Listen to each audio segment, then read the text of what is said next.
مثل الجفن والعين كنا أنا وانتي سألله أيام زمان يا ريت ما بعدتي مثل الجفن والعين كنا أنا وانتي سألله أيام زمان يا ريت ما بعدتي لعيونك انت الأمان لقلبك انت الحنان لعيونك انت الأمان لقلبك انت الحنان معك نسيت الزمان كل الأمل كنتي معك نسيت الزمان كل الأمل كنتي.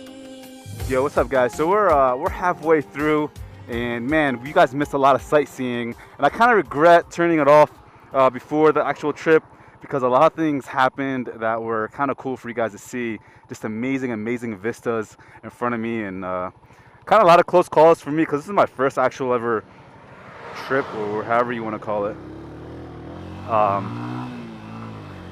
And the camera was off, or the drift was off earlier, and I was thinking to myself, like, we got a horn now, so it's a good thing. And I'm thinking to myself, like, you guys are missing out. Look at that in front of me, yo. That's amazing.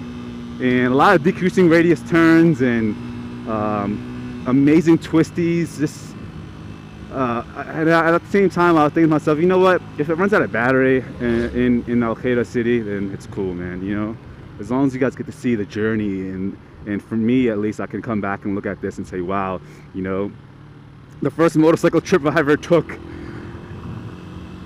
in Newark, in America. I never even made a trip from Newark to Philly, for that matter. This is actually my first legit, like, more than a 45-minute trek or hour trek to another city, twisty roads, no guardrails, in Yemen, halfway across the world on a Chinese motorcycle, 175cc, 2 up in it. And man, I was thinking to myself, like, yo, what am I doing? Yeah, this is such a bad idea.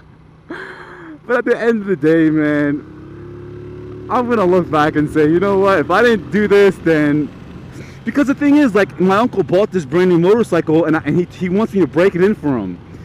So I was thinking to myself, like, why am I gonna ride around Ib for freaking like 2 hours straight when I can just go on a journey and come right back in the same amount of time? And you know, so it's like 2 birds, 1 stone type of thing.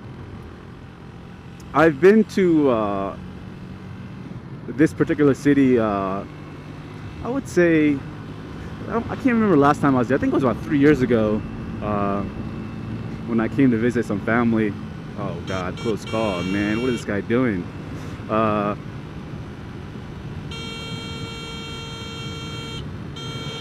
Yo, see that stuff like that, man, it makes your heart pause, yo. Because people are very impatient when they get behind a impatient driver, or when they get behind a driver that's driving really slow.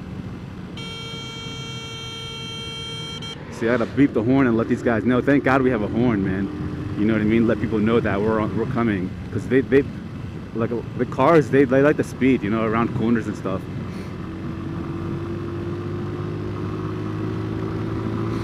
Yeah, this is such an amazing. It kind of sucks because I just turned the camera on right at the like the kind of like the bad part, because we were just on up in those mountains coming down, and now this is mostly like a straightaway kind of road.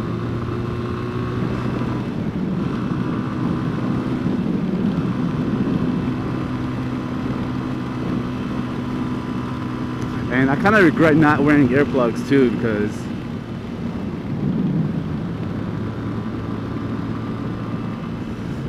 the wind is killing my ears.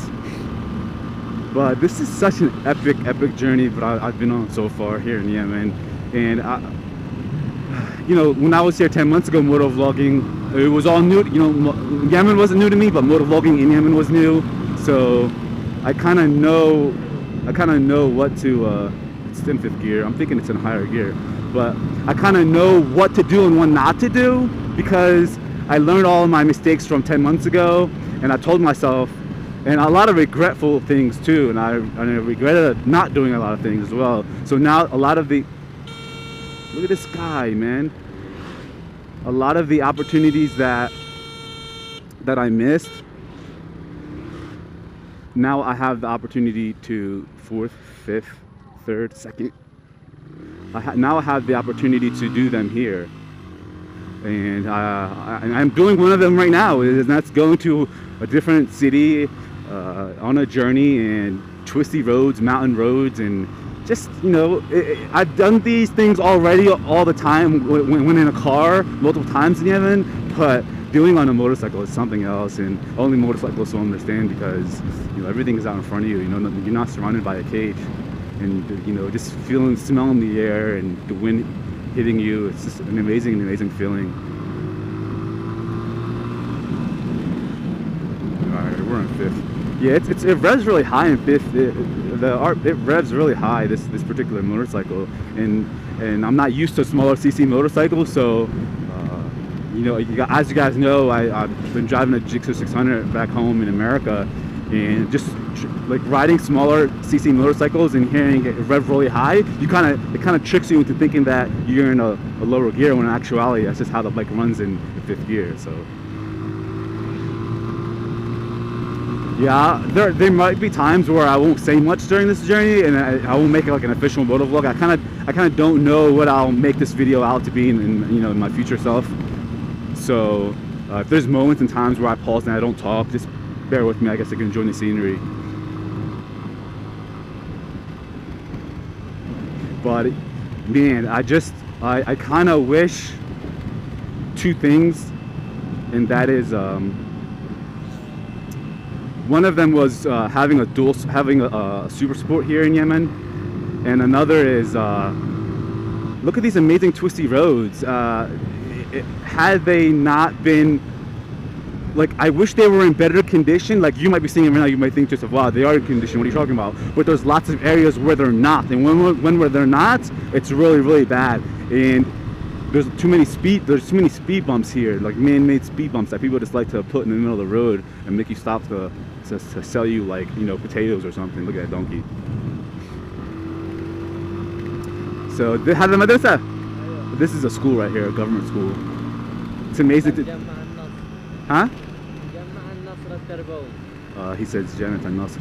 And to think that people actually live in these surrounding villages and go to school there, like, that's amazing. Like, look at their life, essentially. Like, they're outside of the city, like, in just mountainous terrains, and it's, what an amazing life they have. And in actuality, it's way peaceful than what we have it, man, because they probably deal with a lot of less crap than we do in more sophisticated countries and cities and whatnot. This looks like it is a... Wow, they are telling us to turn around. Why? Fourth. Oh, an accident. Allah ma'akum. Oh, bad accident, man. He's in bad shape over there. Wow, woman too. Huh? Hadith, yeah. That's sad, man. He was stumbling too. They're holding him up. Look, he had blood he kind of had blood running down the side of his face. I don't know if the drifter will be able to pick that up. That's sad, man.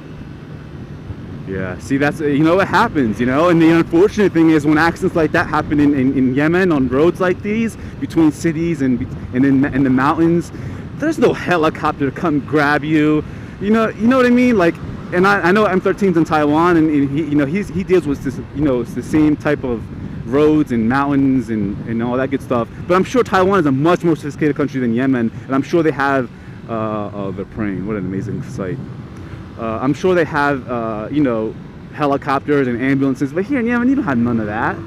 That's what's so sad about this place. And to think that these guys don't have all of the amazing things that we have, like law enforcement, you know, ambulances, helicopters, sophisticated hospitals, doctors, you know, machines, all the sophisticated machines that you need to survive and to perform operations. They don't have that here in Yemen. To think that people still survive and just live here and still content, still happy with what they have, it's just amazing. It's mind boggles you, because you just think to yourself, like, man, like, you kind of sit and think to yourself and say to yourself, like, dang, like, when my freaking internet is not working, like, I throw a fit. Can you imagine these people? It kind of makes you feel it's a bump. It makes you feel bad, because you know, I'm over there in America complaining about, you know, I don't have this, I don't have that, when these people don't have nothing and they're still content and still just happy with their lives. It just kind of goes to prove to you, man, that, you know, money and materialism is not necessarily the one thing that makes you happy. It's the peace and tranquility in people's hearts that you know, that makes their internal joy last. This motorcycle's broken down. He needs help. Afwan Habibi. Feel bad, but look at thankfully them two are pulling over to help them.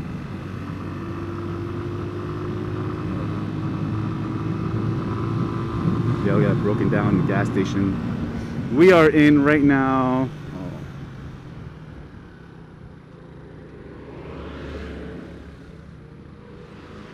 I don't know what's going on here. It's a bump.